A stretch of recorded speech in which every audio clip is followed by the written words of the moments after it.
श्री स्वामी समर्थ. मी Suvarna daily routine चॅनलमध्ये तुमचं खूप खूप स्वागत करत आहे. शुभ सकाळ सगळ्यांना. सुंदर दिवसाची सुरुवात स्वामींच्या सेवेपासून आणि दर्शनापासून झालेली आहे. सकाळची देवपूजा आटपून घेतलेली आहे. आज सकाळच्या 6 वाजल्यापासूनच घरातली सगळी कामं आटपून घेते आहे, कारण की आज आहे घरामध्ये पित्र. याला महाई म्हणतात. भाद्रपद महिन्यातल्या पितृ पंधरवडा ह्याला म्हटलं जातं, जे की पौर्णिमेपासून सुरुवात होतं आणि अमावस्यापर्यंत सर्व पितृ अमावस्येला संपतं. तर इकडं सकाळी आंघोळ झाली, देवपूजा झाली आणि त्यानंतर मग घरातलं पारस वगैरे काढण्याचं चालू होतं. आंघोळ झाली होती आणि बाहेर बारीक पाऊस पडत होता. एकदम थंडावा होता, त्याच्यामुळं मग शाल वगैरे ओढून घेतले आणि घरातलं आवरून घ्यायला सुरुवात केली, कारण की स्वयंपाकालाही लागायचं होतं. बऱ्यापैकी तयारी मी आदल्याच दिवशी करून ठेवली होती. भाज्या वगैरे निवडून ठेवल्या होत्या, फक्त परतणं वगैरे चालू होतं. चहा बनवायला ठेवला होता, तोपर्यंत म्हणलं बाकीची फोडणीची तयारी करावं.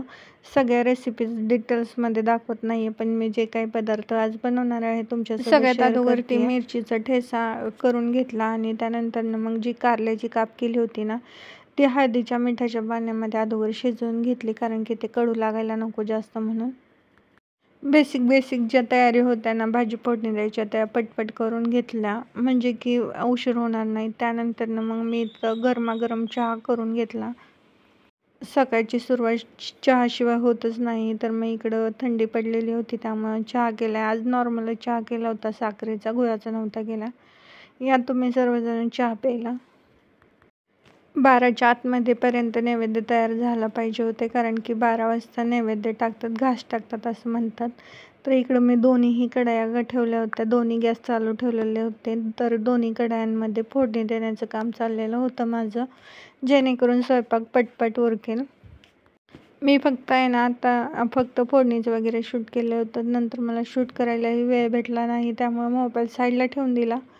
आजचे जे सगळे रेसिपीज आहेत, सगळे पदार्थ आहेत, ते सगळे हिरव्या मिरचीत बनवले जातात. आयुष्यही म्हणत होता मी आज सगळ्या भाज्याही हिरव्या किंवा पिवळ्या दिसत आहेत. खरं तर अशाच भाज्या बनवतात, सात्विक अशा.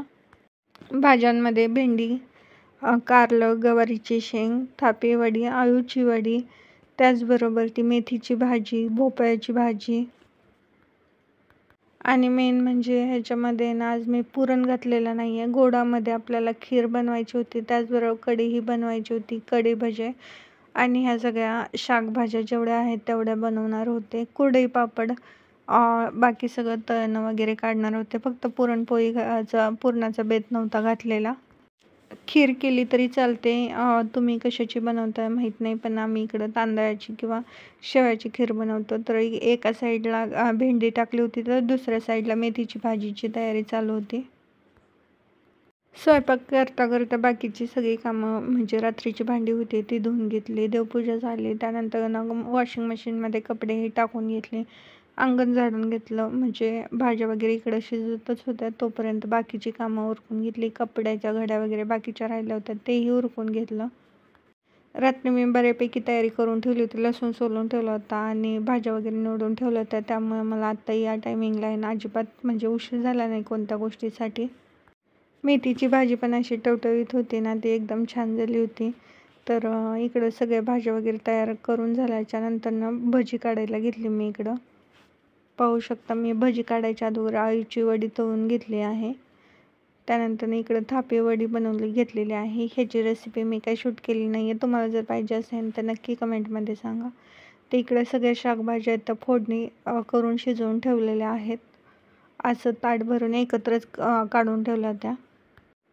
गोडासाठी खीर बनवायला घेतलेली आहे. खीर बनवायच्या त्यामध्ये आपल्याला शेवया टाकून घ्यायच्या आहेत. मी इकडे दोन्ही मिक्स तांदूळ आणि शेवया दोन्हीही मिक्स खीर बनवत आहे. गव्हाचीही खीर बनवतात, पण इकडं म्हणजे भरडा गव्हाचं भेटत नाही, त्यामुळे शेवयाची खीर आणि तांदूळाची मिक्स अशी खीर बनवते आहे.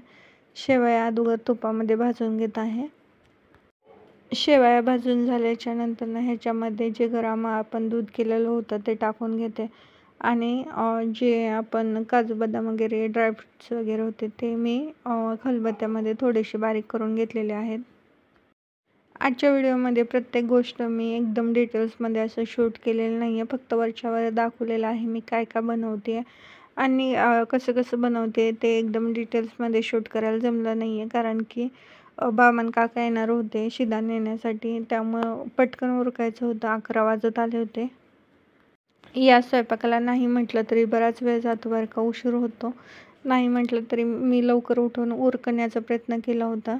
10:30 पावणे 11पर्यंत सगळं आटपून झालं होतं माझं, फक्त चपात्या लाटायच्या राहिल्या होत्या बाकी. हे खिरीमध्ये ड्रायफ्रुट्स वगैरे भाजून त्याच्यानंतर इकडं गरम दूध ॲड करून टाकायचं वगैरे विसरून गेले होते. नंतर मग जेव्हा मी उकळायला लागले ना, त्यानंतर ह्याच्यामध्ये शुगर वगैरे ॲड केले. पुढं व्हिडिओमध्ये तुम्हाला पाहायलाच भेटेल.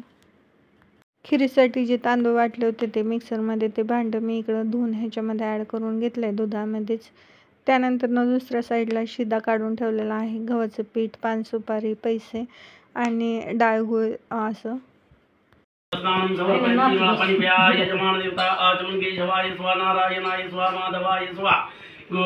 नमः. खाली सोडा. गोविंदाय नमः. गोविंदाय नमः. यजमानः चंदनम समर्पयामि गंधद्वारां. या महिन्यामध्ये पूर्वजांसाठी दानधर्म, त्याचबरोबर की श्राद्ध आणि पितृपक्षांसाठी नैवेद्य वगैरे केला जातो. त्याच पद्धतीने आम्ही बामण काकाला बोलवून विधीपूर्वक त्यांची म्हणजे जे श्राद्ध होतं किंवा हे पितृपक्षाची जी विधी होती ती पूर्ण करून घेतलेली आहे. तर आमच्या इकडे असं शिदा वगैरे दिला जातो बामण काकांना, आणि हे काका आमच्यासाठी वेळात वेळ काढून येतात आमच्याकडे. एक ब्राह्मण अन्नदान मनोभावी करिष्ये अर्पणं करिष्ये तत्मध्ये ब्राह्मण देवता प्रसन्न तू देवताय भुवः.